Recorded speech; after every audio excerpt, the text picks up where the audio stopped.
Well, there are some obvious upsides to storing classified information on a private server in your basement, but one of the downsides is that foreign adversaries could hack it. Wouldn't be that hard. According to the Daily Caller News Foundation, that happened to Hillary Clinton. They say a Chinese-owned company did it and may have had real-time access to her emails during her tenure as Secretary of State. The FBI is denying that, sort of, but the story is still fluid and confusing. And for some reason, a lot of people don't seem that interested in finding out what actually happened. Tom Fitton is in the business of finding out what happened. He's the president of Judicial Watch, and he joins us tonight. So, Tom, this seems like one of those stories, and I just want to be completely clear as we were last night. I don't know the answer. I don't know what happened, of course.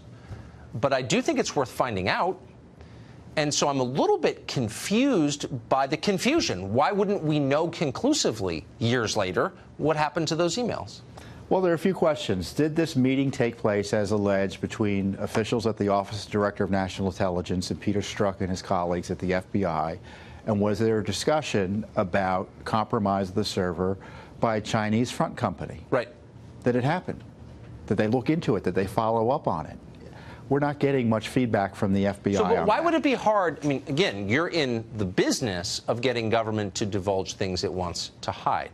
So why would it be so hard to get an answer to a very simple question like that? Because the answer would be embarrassing. We know separately that we went to the FBI. We set up a meeting through Peter Strzok because we had evidence that the Russians had compromised Hillary Clinton's server. Our guy met with Strzok's team for 4 hours. They never followed up on any of it. How compelling was the evidence that you had? Well, it was compelling enough that the person who was doing it for us, who had a security clearance, thought he had to go to the FBI and tell them that there might have been a classified compromise of information by these Russia-type servers. And the document that we had found came from the same groups of server numbers that were affiliated with Hillary Clinton's server.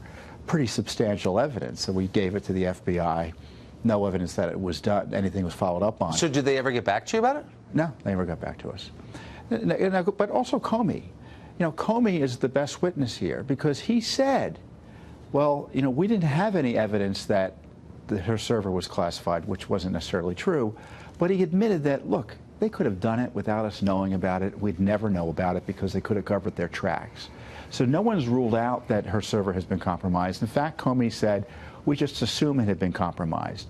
And sadly, we've sued this administration for its failure to do a damage assessment caused by her leaving classified information on the public equivalent, or the internet equivalent of a public park bench.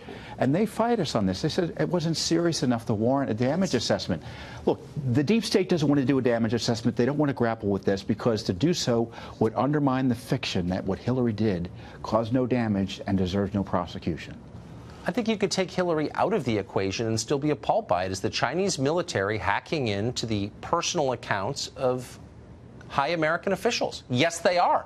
Let's find out the details. Tom Fitton, I hope you do find out the details, and I hope you bring them here. We will.